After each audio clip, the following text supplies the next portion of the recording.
And then the war started, and I thought, I can't do that. I can't do that. So I wrote them, and I said, look, I still want to do the robe of the Eshet Chayil, but I would like to pivot and use the posters of the hostages. And they said, fine. And so I changed, and I made this huge chainmail robe of the posters of the hostages. But then halfway through, I don't remember, but I was thinking, you know, how in the Tanakh, Rachel weeps for her children. She's like the ultimate mother. Right. And then we had Rachel Goldberg-Pollen, who was this poised, elegant, thoughtful, articulate voice of all mothers everywhere. And then we had the other Rachel Goldberg, who her late husband was Rabbi Avi Goldberg from Himmelfarb. And she, in the midst of her grief, said to the government, don't you dare make a Shiva call unless you come with a member of the opposition. Right. Like these incredible women. So that's when I changed the name to A Robe for Rachel. Shalom, friends. Welcome to Orange Socks, a podcast celebrating Jewish creativity. I'm your host, Yitzchak Muli, inviting you to join me in exploring the soul of Jewish expression. Shalom, friends. Welcome to the Orange Socks podcast. We took a break over the month of Tishrei, and we are back. And I have an immense pleasure to be with Andi Arnovitz. Andi, thank you so much. Thank you. Thank you. I've been following your work. I don't know for how long. I'm a young artist. I still think of myself as a young artist, and you're, you know, something to look towards, to strive towards, to. You know, I'm just, it's been a pleasure, you know, sitting at the sidelines or sitting wherever it is that I'm sitting, and watching your work and watching the impact of your work and seeing what, you know, the impact that, you know, contemporary Jewish artwork can have. And it's inspiring. Thank you. So before we get into your work and the meanings behind it and all the great depth, can you take us through a little journey of your how you got into it, the interplay between, you know, your growing up, your Judaism, and your creativity, how they met and how they play together nicely, or not? I think actually they played it. I think whether we want to or not, eventually everything plays together nicely. I think we don't always see it when we're in it. So I grew up totally Reform in Kansas City. Okay. My parents went to temple. I did not have a bat mitzvah. I didn't go to day school. I didn't know there was a holiday called Shavuot. Okay. I wasn't in a sukkah till I was a grown woman. But I had a really strong Jewish identity. Right. Like, I knew I was supposed to marry a Jewish boy. I was very active in BBYO. My parents sent me to Wash U in St. Louis that had a nice Jewish population. But that was pretty much it. Right. And then I met my husband, David, who came from a traditional home. They kept kosher. They changed the dishes for Pesach. They built a sukkah. They got out of school for all the, you know, chagim, which was an eye-opener for me. And I thought it was really cool. And I thought he was Haredi. There's very many shades yes, of that. There's many shades of gray. But I thought he was like super Orthodox. And we got married, and we moved to Metuchen, New Jersey. Okay. And Metuchen was the very first time in my life that I met young couples, Right. Wall Street bankers, attorneys, who were from. Okay. So it was a huge... Metuchen doesn't have a very big vibrant Jewish community. It wasn't huge, but you know, it only takes like two people to influence a life. Right. And there were like 5 couples. Some of them I'm still in touch with. Okay. The family across the street, I'm still in touch with the mother. And we used to go to the conservative shul in Metuchen and then go out for Big Macs afterwards. Like it was a process. This is your Haredi husband. Well, you know, right. I mean, this is where. But this I is mean, where you this were. is where we were holding. Right. We went to shul. We had a kosher, as my husband said, the kitchen had olam haba, not us. Anyway. At some point, David said, you know what, I don't want to raise kids here in the Northeast. I want to go back home to Atlanta. So we went back to Atlanta and did all the things, joined the shul, became active in Federation, went on missions to Israel. Right. And one of the missions, we were a bunch of young couples, and the assistant rabbi, the late, what was Marvin's last name? Oh my God, anyway, he had a huge influence. And everywhere we went, he said, what happened here? What happened in the Tanakh? Right. And we all just was like, I don't know. He goes, read your Bible, folks. Right. Read your Bible. And I thought, well, I've never read the Bible in my life. So I went home and I started reading. And, about, 10 pages into it, I said, what's the deal? There's 2 Eves. I don't get it. Right. So I called the rabbi and I said, listen, I want you to lead a Torah study group for us. Right. And he said, gather together a bunch of couples and I'll do it. And that Torah study group is still going on. I mean, it's in a gazillion permutations and it's not the core group. Sure. But that was the beginning of learning. Okay. And as you know, it's a slippery slope. Like you start asking lots and lots of why this, why that. And at the same time, David, who was in high tech, was basically working 24/7, 7 days a week. Wow. And we ended up moving to the other side of Atlanta to be closer to the day school for our kids, which his father founded. And we started getting invited for Shabbat lunch and Shabbat dinner. Right. And one gorgeous May day, walking our 3 little girls home from somebody's house, I said, there's something to this. It's really nice. This window, this Heschel's sanctuary in time. And I said, maybe we should try to incorporate some of this into our life. Right. And we said, let's just try one Shabbat, to keep Shabbat. Right. And we did. And we slowly became from and in a crazy different orders. Like for me, Tacharat Mishpacha spoke to me. Right. I just thought it was a brilliant genius. Now if you asked me, I would say the forward thinking of the rabbis to say no devices for 24 hours. Everybody's going to disconnect. Right. They had no way of knowing how critical that was going to be.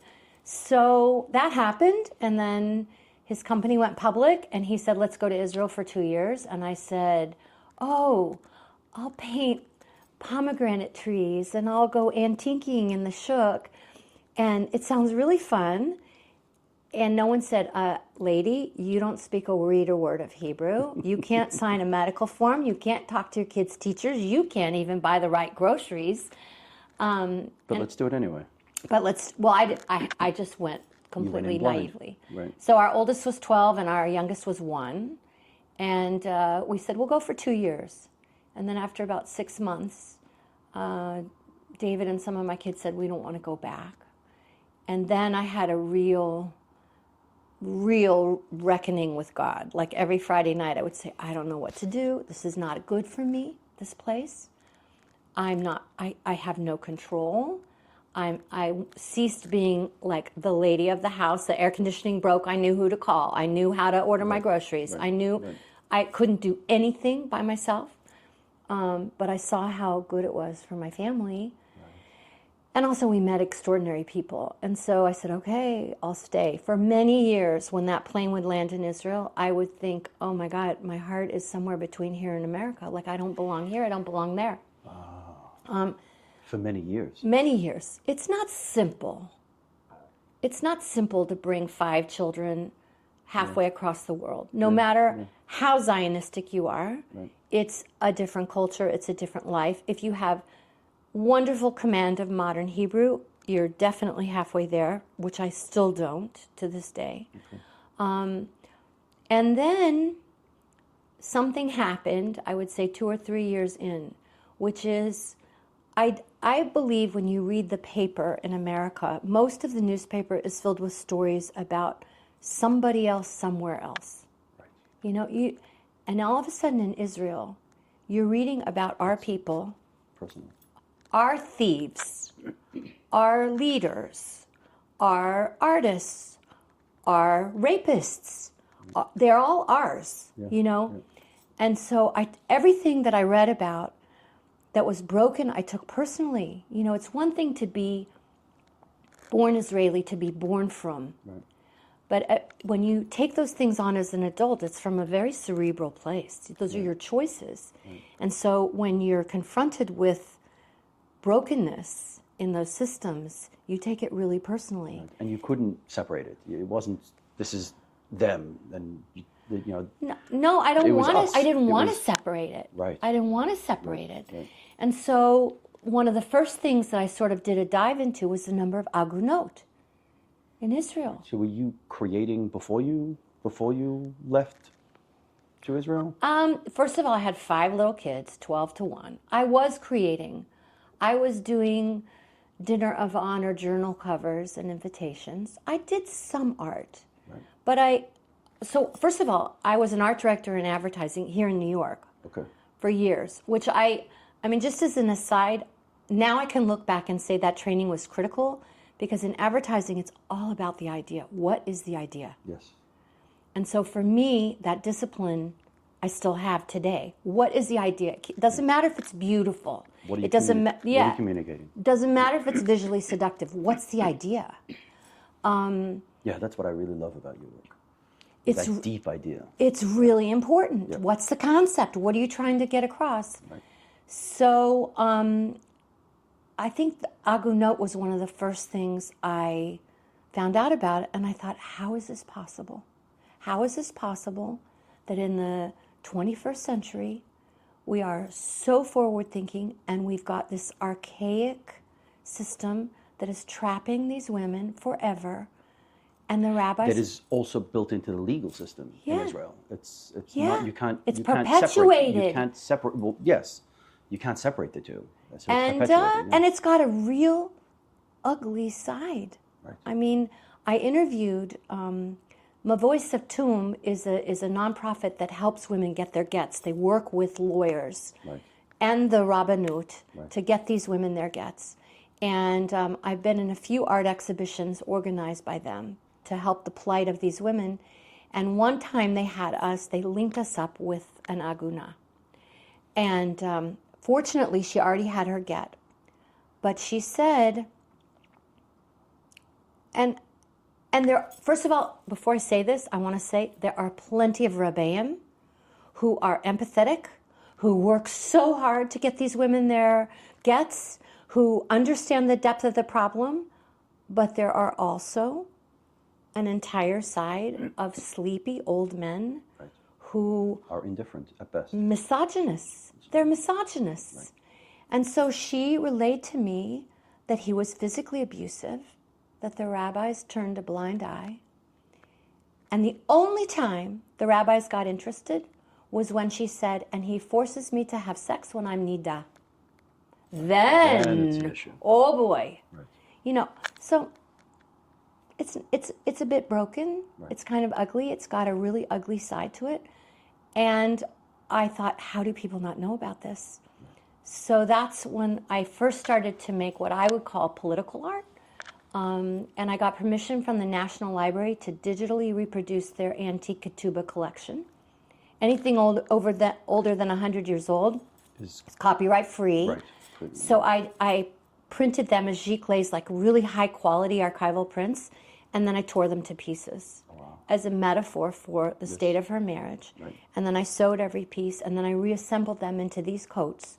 But the sleeves, everything is sewn shut. There's no way out. And I left all the threads hanging because she's hanging. Right. And it's paper because it's her ketubah that's trapping her.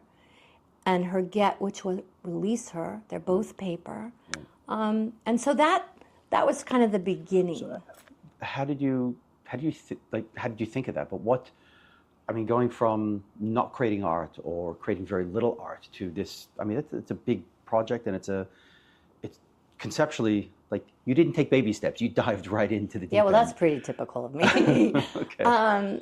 It was just like the idea came to you, like it just fit the concept and the execution, and it just... Yeah, and I will also say that in Israel, until the last decade, Jewish content art was a bit of a dirty word. Like the museums and the curators, it's too Jewish. Right. You know that thing? Right. It's just Right. too Jewish. Yeah. I found that response. And I also, interestingly, in the very beginning, there was a lot of, wow, your work is so pretty. Right. It's too American. And I said, what does that mean? And they said, well, Israel, we're angry, it's raw, it's unfinished, we're developing. And then, you have this artistic crisis where you think, oh my God, maybe I should stop before I think it's finished. Right. And then you realize, no, you have to be true to your own Right, artistic yourself, voice. yeah. So it's taken... And you're bringing your American voice. It's taken me 20 years to find my place, 25 years. But the whole art world in Israel is now making a place for Dati voices, which they didn't do before. Palestinian voices and Dati voices. They understand that it is not just a secular thing, that there are many voices in Israel. Yeah, there definitely are. Yeah. So if there's all these, where do you find yourself? I'm sure you don't want to pigeonhole yourself in any way, but within the art scene in Israel, have you been pigeonholed by others, or we all do that. Right. First of all, I'm American.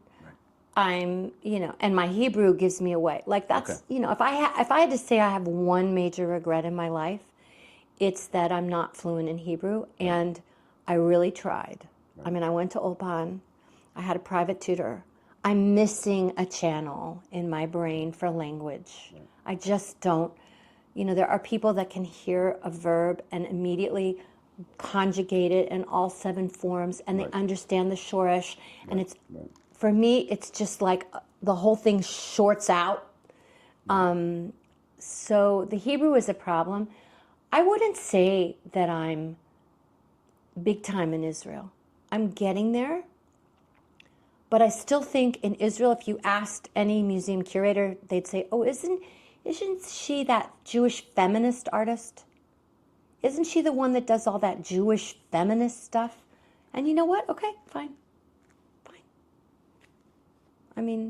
I do. For them, the problem is the Jewish, the problem is the feminist, the problem is... I don't think it's a problem. Is putting them together. I don't even think it's a problem. I just think it's that pigeonhole. Right. Look, every artist has a pigeonhole. Right. He's a landscape painter. Right. She's a sculptor. Sure. Okay. There's so much material out there. Yeah. And I also want to say, I don't only deal with what's broken. Right. Like, I always have to say, I'm not only criticizing. Right. I'm also, there's plenty of stuff I've done that's celebrating. Right. Well, one of the things I love about your work is that you're not married to any one medium. You do a lot of sewing. I see that a lot of threads, but it's not a canvas. I'm not a painter. You're not a painter. I'm not a painter. You do watercolor. Yeah. But that's for fun. I love watercolor. Well, first of all, I grew up, my father and my grandmother had fabric stores in Kansas City. Okay. So I grew up with women sewing. Okay. I have deeply imprinted memories of being a little girl and walking down the aisles and feeling the bolts of fabric. Right. Okay. So So it's kind of in my blood. And in terms of artistic epiphanies about working and concept, I remember when I love Kiki Smith.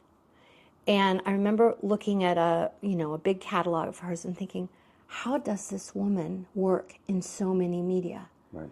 Like bronze sculptures and etchings and porcelain. And I started to explore it, and I was like, okay. She gets an idea, and then she finds the people to help her execute it. Right. And it wasn't like one light bulb went off in my head. It was like 100 light. And I said, Andi, stop only doing what you know how to do. Right.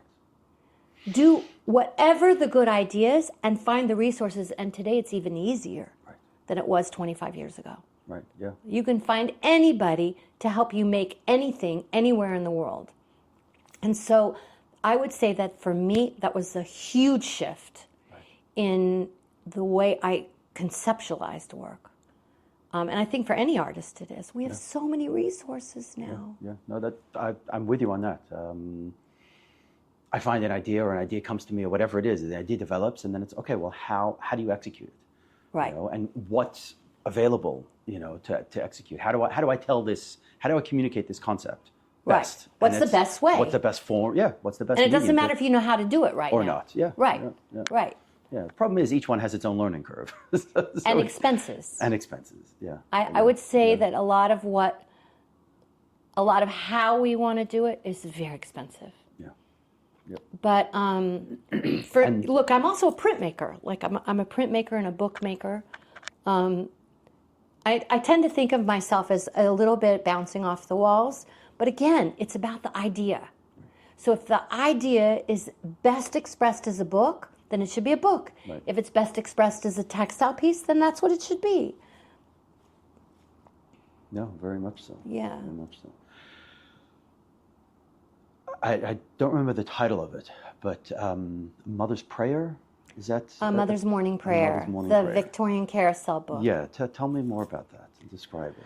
So Eliza Levy, I'm going to say almost 20 years ago, printed a Jewish woman's prayer book, and they were most of them were contemporary prayers. And Techinas was like the last genre of this. This was a prayer for a miscarriage, a prayer for menopause, a prayer for like a whole range of feminist experiences, right, for which we had no prayers. Right.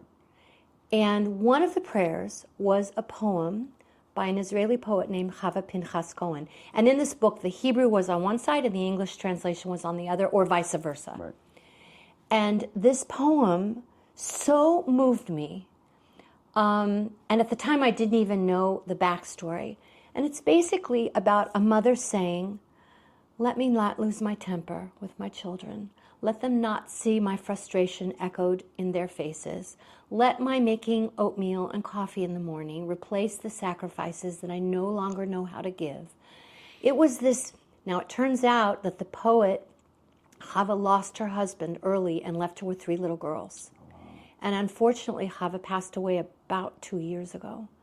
And I wrote to her and I said, and this is the good side, this naivety of like, just put it out there. Right. So I just said, I want to do an artist book with your poem. And she said, okay. Right.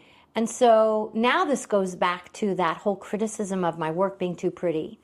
So at about that time, I was struggling with this whole idea. So I printed the backs of my etching plates. Now, anybody that knows anything about etching knows that you put something like asphalt on both sides to keep the acid from eating the metal, right, and you expose the parts that you want to etch. Right. But the back side of these plates tend to get really messy and the acid seeps in because you're not so careful about the back. You don't care about it. Right. So I printed the backs, which had these grainy, stone-like patterns. And then, you know how we all like look at a cloud and say, oh, it's an elephant? So I saw shapes in these and I drew into them. And that's how that book manifested, became into being. And we did an edition of 24, and 12 were in Hebrew and 12 were in English. It was a book format that I had learned in a book class at Agnes Scott College probably 35 years ago.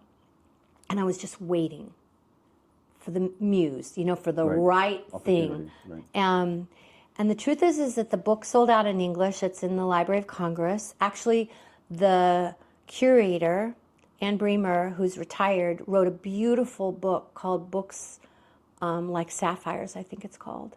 And this book is in there. And it's also like very cool. There's little magnets hidden in the front and back cover, so when you open it, it locks together. But that's how that happened. And I love working with poetry. I love working with poetry. It's gotten stickier. Like I did a Yehuda Amichai poem about Jerusalem probably 2009. And his widow said no problem.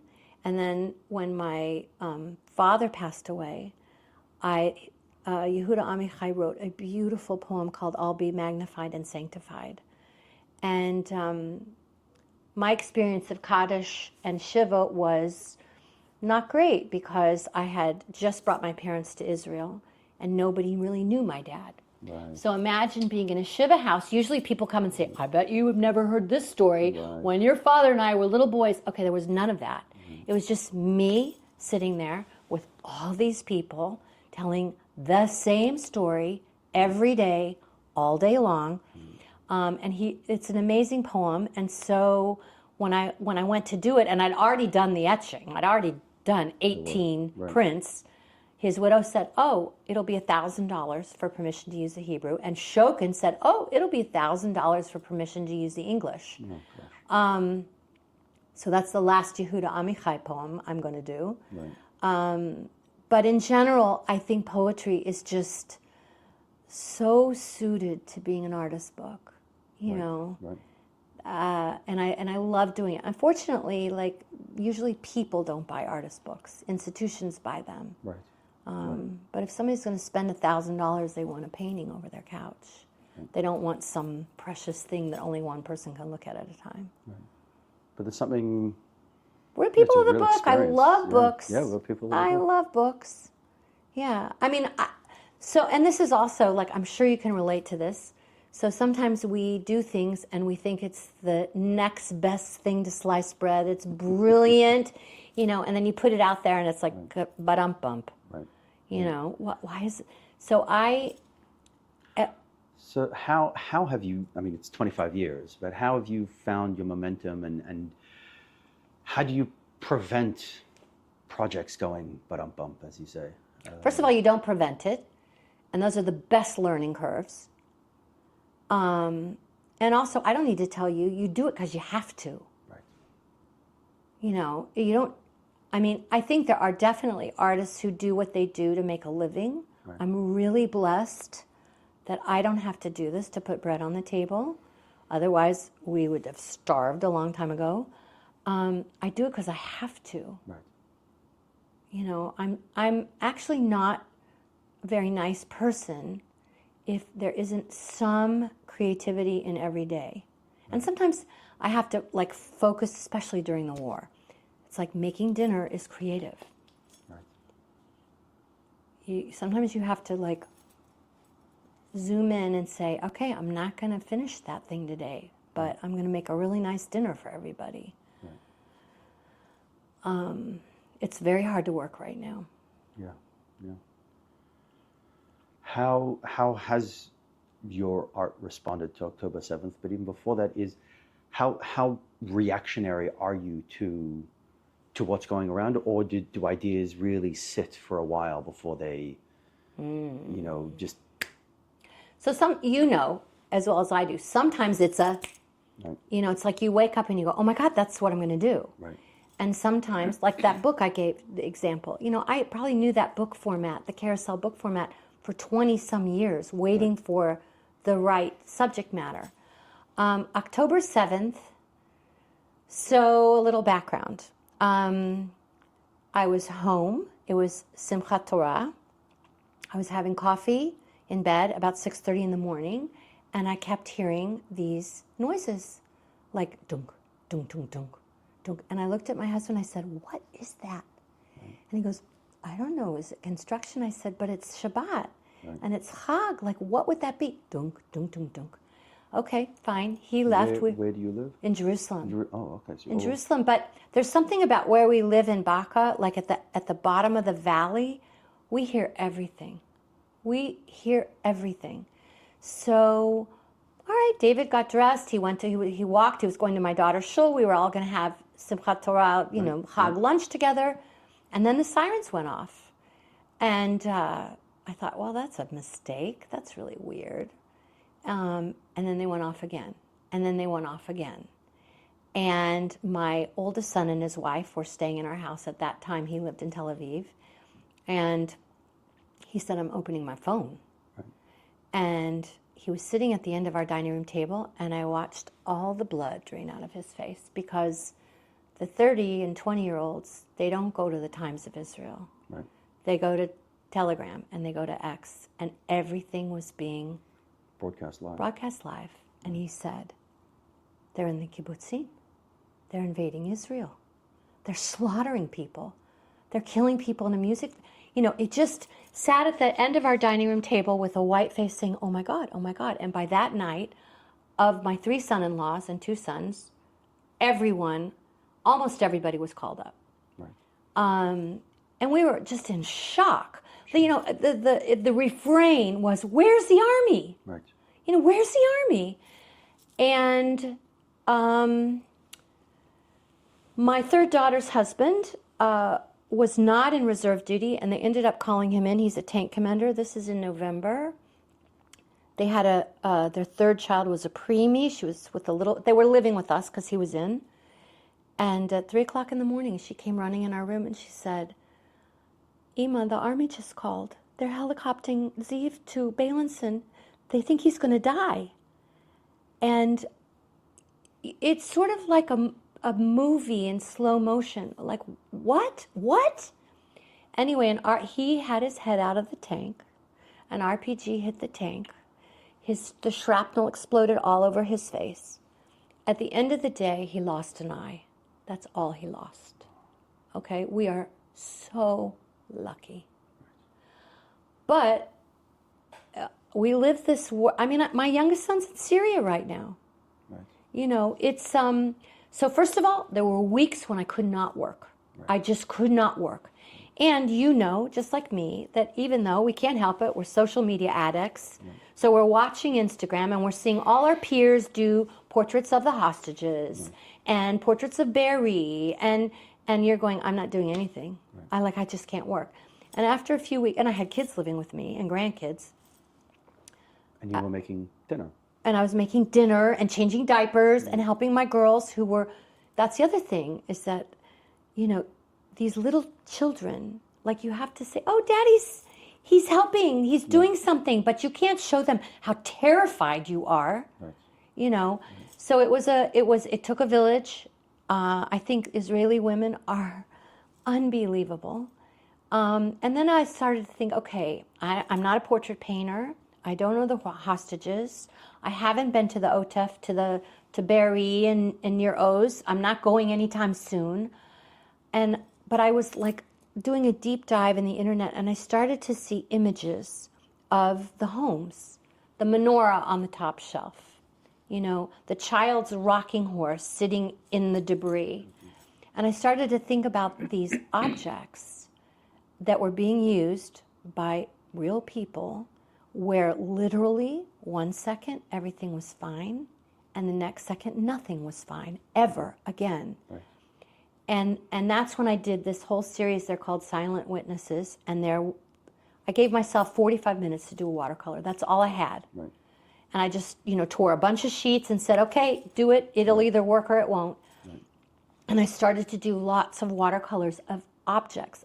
The carton of milk on its side, the car keys, the headphones, the crossword puzzle, the child's shoe, the diaper, all these things, because people, it was just a mourning, and life was totally interrupted. So that's what I did. And then eventually I started, going back to work. I did a series, I did a piece called The Trees Saw Everything.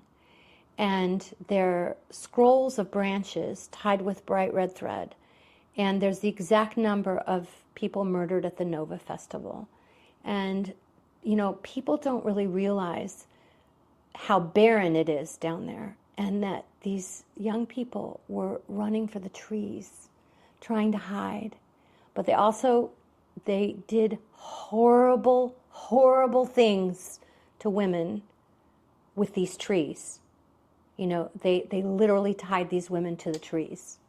So the trees saw everything. And then I did A Robe for Rachel, which I would say is probably my biggest effort of everything in the war. And shout out to all artists. The Memorial Foundation for Jewish Culture gives lovely grants. You have to give a full written proposal. You need 3 references. But I proposed to them that I was going to do the robe of the Eshet Chayil, and that it was going to be chainmail, metal chainmail, and projected on this chainmail was going to be 100 years of messaging that women have been bombarded with. be thin, be a super mother, be this, be that, put dinner on the table, la la la la. And then the war started, and I thought, I can't do that. I can't do that. So I wrote them and I said, look, I still want to do the robe of the Eshet Chayil, but I would like to pivot and use the posters of the hostages. And they said, fine. And so I changed, and I made this huge chainmail robe of the posters of the hostages. But then halfway through, I don't remember, but I was thinking, you know, how in the Tanakh, Rachel weeps for her children. She's like the ultimate mother. Right. And then we had Rachel Goldberg-Pollen, who was this poised, elegant, thoughtful, articulate voice of all mothers everywhere. And then we had the other Rachel Goldberg, who her late husband was Rabbi Avi Goldberg from Himmelfarb. And she, in the midst of her grief, said to the government, don't you dare make a Shiva call unless you come with a member of the opposition. Right. Like these incredible women. So that's when I changed the name to A Robe for Rachel. So I think there are going to be lots of artists making a lot of work about this for a long time. Right. No, this is our. You know, we don't have to compare it to anything else. This is.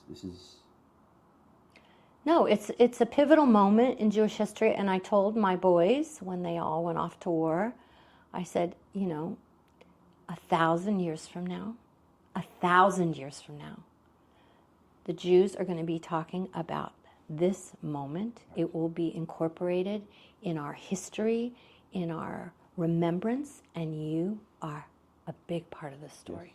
Yes. Yeah. I mean, we're living it. We're living, you know, we're living Maccabee days. Right. And it's a privilege, and it's exhausting. I mean, I just think our young people, first of all, they're giburim of a level you cannot believe. Right. And my oldest son and daughter-in-law just had a second child, thank God. And at the Brit, they named him after Ben Zussman. So Ben was a young soldier who was killed, and he was my son's chanich in Bnei Akiva. Wow. And Gabi adored him. Right. And they named him after him. And it's just, they're a very young generation to have known so much pain. I mean, my youngest son, 11 kids that he knows from Himmelfarb have been killed in this war. And the Moel, who did the Brit, said, I think I did Ben Zisman's Brit, and I think I've done the Brit of 40 soldiers who have been killed. So as you're saying, it's as you read in the newspaper, it's very, very, very close to home. It's raw, but I mean, we're Jews, and we're Jewish artists. Right. So we're going to take this and make meaning out of it. We'll make meaning out of it. We already are. I don't know how it's going to be incorporated in the rhythm of our Jewish calendar yet and our liturgy, but I'm sure it's coming. Right. Yeah. No, and it's October 7th. It's not Simchat Torah. You know, it's interesting how. Right, and I think there's like a real sensitivity to it. You know, Judaism in general tends to ignore the secular calendar, but I think this will be something where it'll be October 7th, not Simchat Torah. Right. And I got to tell you, Simchat Torah in Israel, like that, it was. You were there this year. Over the top joy. Because that morning, the hostages came home. I mean, there must have been 1,500 people dancing in the street outside our shul. It was crazy. Right. We're good. I mean, we know when to celebrate. We know when to celebrate, yeah. No, and Yisra Omer min HaChoshech. The light after the darkness is so much brighter. I mean, we're not all the way through it yet. No, but this was a moment. Yeah. We have a lot of healing and listening to do to each other. I mean, Israel right now is a very divided place. The world is divided. Right. But I have a lot of faith that we will figure it out. Right. I mean, it doesn't mean it'll be easy, but I think as artists. Okay, so I wanted to say a couple things about that. First of all, without it sounding too obnoxious, in a funky way, we're prophets. You know, because we're responding in real time to what's going on around us. Right. There is an amazing book called, I think it's called The Art of Physics, and it's about how art is 3 steps ahead of science, because the artists recognize changes before anybody else. Right. So artistic movements tend to have parallel stories in science and technology. But we respond first in a very primeval kind of way. And so I think we also have a responsibility Yes. to be thoughtful about what we put out there and to celebrate. I'm not saying all art needs to be happy, feel good, but I think we have to be very thoughtful about what we're saying and what we're putting out there. You know, there's a responsibility in it. I mean, you do this Yes. Yeah. all the time. You know. What kind of community do you have of fellow artists in Jerusalem and in Israel? And gosh. what's the conversation at the moment? Is it all October 7th and its aftermath? Is it No, I think right now it's less about October 7th and much more about anti-Semitism. right? I think it's a pretty difficult place right now to be an Israeli artist. You know, you apply to things and you get rejected and you think, okay, is it because I'm not good enough or because I'm Israeli? Right. I know so many people that have been disinvited, you know, scholars, musicians, dancers. So I think that right now, the overall feeling among the artistic community in Israel is, how long is this going to last? Right. And how deep is this really? Because I do feel that there is a lot of noise Right. about the anti-Semitism. But like, for example, what I see in the news is that New York City is filled with pro-Palestinian protests, Right. and there's keffiyehs everywhere. I have not seen one. Right. I was scared for the opening at the Jewish Museum. There was nothing there. Right. Nobody. Nobody. So I think the media is really guilty Yep. of feeding the fire and fanning the flames and making it feel like the whole world is collapsing. I also think that there's more voices of realistic, pragmatic thinking. They're just quiet. Right. And in the creative space, a lot of it is left-leaning. Oh, Overall. So, Yeah. you know, even if there are allies, they're staying quiet. well, I think culturally it's maybe one of the worst professions, because like I have Right. unfollowed, you know, Art Forum Right. and Right. a whole bunch of cultural social media sites because they're just so anti-Semitic. Right. They're not even anti-Israel. They're anti-Semitic. Yeah. And I just look at this stuff and I'm shocked. So it's not easy, I think, to be a culture maker and Jewish and Zionist today at all. Would that mean that Israeli artists are sharing their work internally with each other, and that there's with Israeli societies, that there's more culture in Israel, there's more celebration of culture because they can't go elsewhere, or everyone's just kind of stunted and still trying to find their feet? So first of all, I mean, culture did not stop.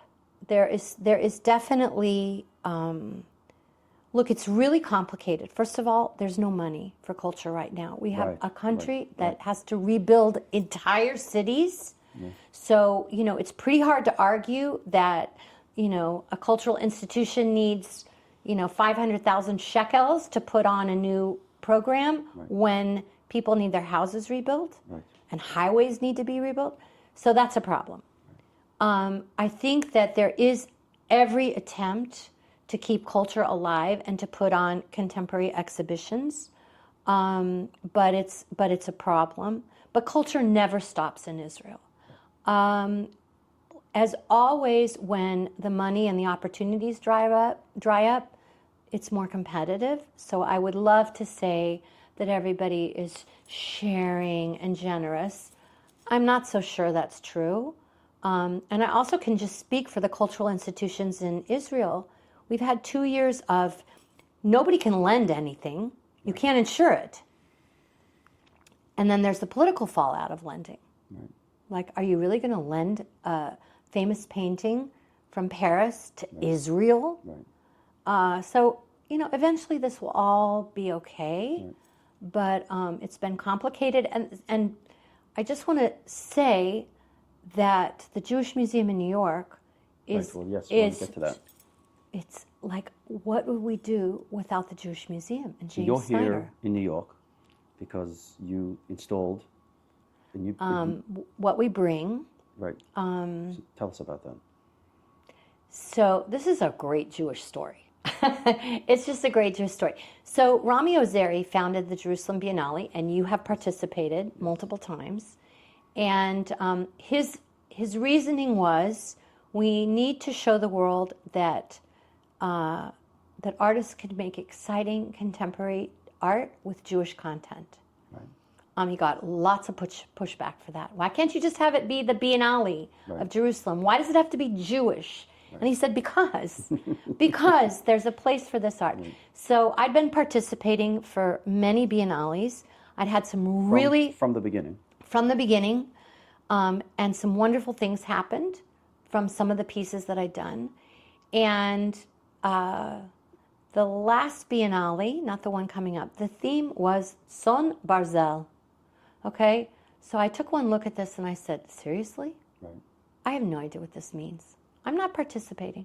Oh, okay. I don't get it. I just don't get it. Like, why did he have to iron flock, some weird Talmudic? So Rami, being Rami, said, no, wait, let me send you some material. So I looked at this whole thing and it said, okay, it's about what a woman brings to the marriage. It's very feminist. Whatever property is hers remains hers, no matter what happens to the marriage. And then there's, an idiom in modern Hebrew, which means you're a cultural asset. And I thought, okay, all right, I'll think about this. And then Hashgacha Prati kicked in, and I found my wedding dress in a cupboard. And I thought, what? My kids are all married. What am I going to do with this wedding dress? Maybe I'll use it for art. Right. And then I discovered the Jewish Women's Archive website, which is amazing. And in that website, there's an encyclopedia with 2,611 women's names, starting with Chava in the Tanakh, going all the way to Gal Gadot, Barbara Streisand, Ruth Bader Ginsburg, Golda Meir, you name it. And then suddenly I thought, okay, here is an entire collection of Jewish women, scientists, artists, poets, scholars, who have contributed to the world. And we are half the marriage between God and the Jewish people. And look what we bring. And so that's one of those, okay, I'm going to take my wedding dress, I'm going to split it open down the middle, these names are going to come pouring out.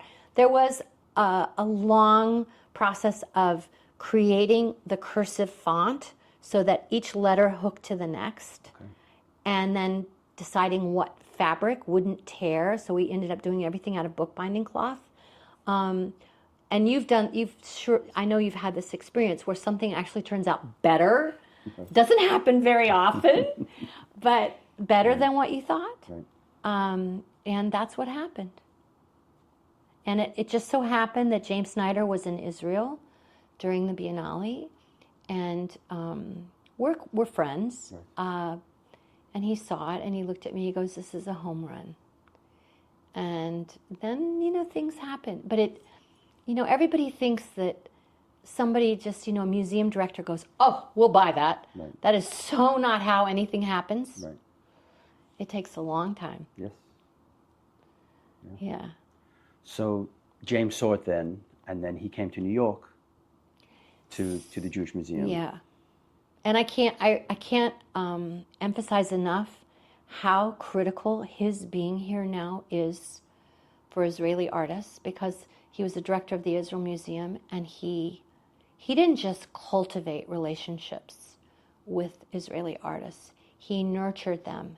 He matured them. He formulated careers. He got the high-level Israeli artists placed in major museums. And then he left Israel, and he became the head of the Jewish Museum.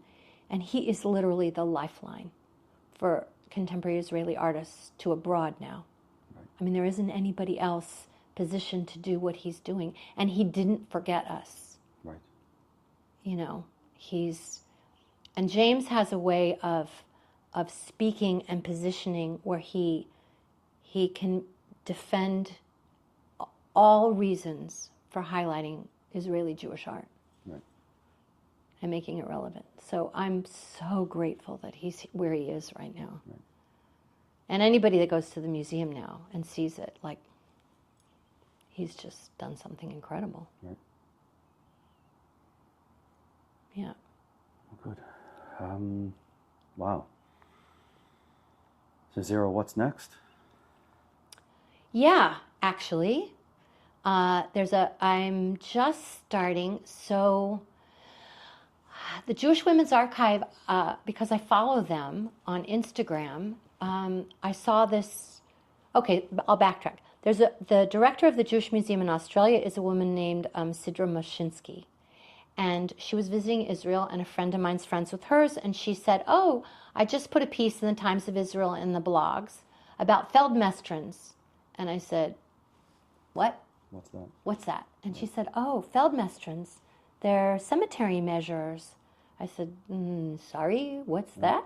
She said, oh, these are Ashkenazi Jewish women, at the turn of the century who, before the Chagim, families would pay them to go to the cemetery and measure with string the graves of their ancestors, and then they would make the year's worth of Shabbat candles with the string for the wicks. Wow. Okay, I was like, what?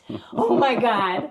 And then the Jewish Women's Archive published an article by Professor Annie Cohen about all these forgotten Ashkenazi women, the paid mourners at the cemetery, literally the exorcist, the woman who like melted lead and read the lead and tried to get rid of the demons, the midwife, the professional prayer leaders, the candle makers, the cemetery measurers. So there's 8 mikveh attendants. Okay, so there are these 8 different forgotten Ashkenazi communal leaders. So, feminine. Female. Right. And so I'm doing dresses for each of them. And I did a series of woodcuts that are going to be an artist book with Anna's essays next to them. It's just so cool. It's not about the war. Right. It's not about what's broken in Judaism right now. It's about this group of forgotten Jewish religious communal leaders within their own niche. Right. And it's just mind-boggling. It's so cool. Great. That's Yeah. Awesome. Yeah, no, you need to have, with all the heaviness, you don't have to always carry the heaviness. It's there, it's in the air. You're allowed to create other work that I think it's important. Otherwise you drown. Right. Yeah. It's too much. And I'll just say one other thing, because I think it's important for artists to hear this. So I'm not technological, but my kids are. Okay. And my sons kept saying, Mom, you need AI. And I said, no, I don't. Right. I said, first of all, what I do is avodat yad, handwork, and it's the antithesis of what I do. And I can spot AI work a mile away, and I don't like it. And they said, no, you don't understand. So when we were on vacation in August, my youngest son sat with me. He goes, okay, Mom, I'm going to make you a studio assistant. I was like, uh-huh. So he says, just talk into the mic and tell them all about this Ashkenazi Women Project. So I did. And he said, now tell them to look at your website. I did. And he goes, now tell them to propose 8 dresses for you. Okay, boom, 8 dresses come out. 5 of them, Right. 3 of them, oh my God, brilliant ideas. He goes, now push it. Push it. Tell them these 5 are not good enough. Tell them what you were thinking. Right. Anyway, we get to the point where the mourners, I want to have thousands of glass-blown tears sewed to this dress. Would you like me to source these for you? Sure, AI, source them. Okay, here's 3 companies in Czechia, 2 in Venice, 1 in Israel that will do custom work. Would you like me to write the cover letter explaining your project and asking for proposals? Wow. Sure. Literally 30 seconds. Right. Do you want me to write a curatorial statement about your project? Do you want me to translate it into Hebrew? I had a meltdown. Right. So there are tools, like I'm so not an AI person, but it can really help us and save us a lot of time. Right. I mean, I think you have to be careful. Right. And also, as they explained, its job is to feed you information. You can't believe everything it says. No. You have to check every link. But I can tell you, there's a lot of legwork. It's resources like you can't believe. Wow. So. All right. Thank you. Thank you. Thank you for there. Getting up early and schlepping absolutely. into Manhattan. Absolutely. It should be a good, peaceful, productive year for all of us. Amen. Amen. Amen. And and I look forward to being in exhibitions with you. And yes, please. Yes. So I have two closing questions. Yeah. Number one is, who are 3 artists, creatives, Jewish creatives you think the audience should know? Oh, wow. Okay, Kenny Goldman. Okay. He's my partner in crime. I Okay. adore him, and he's a genius. And he's got what I don't have. He's got that yeshiva background, the fluency in Hebrew, the fluency with the text. So in my eyes, his work comes from a very learned place. People should know Kenny. Yes. People should know Jacqueline Nichols. People should know Hadassah Goldwicht. Okay. People, I mean, there's so many. Yeah. Yona Werner. I mean, there's Okay. a lot of amazing artists out there doing very important work. Yes, absolutely. And the last question is, what's your advice for young creatives for them to find their orange socks? So you need stamina.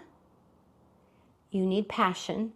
You need a lot of passion, because there's going to be 1,000 times when you think I'm no good, nobody recognizes my talent. You just got to stick with it. And I would say, do what's true to you. I think artists get into hot water when they start to imitate somebody else, or they borrow material that doesn't belong to them. Stick with what you know, Right. that you own. I think it's reflected in the work. Right. Okay. Perfect. Thank you. Yeah. Andi, thank you very much. Thank you. היום נעשה משהו בלתי נשכח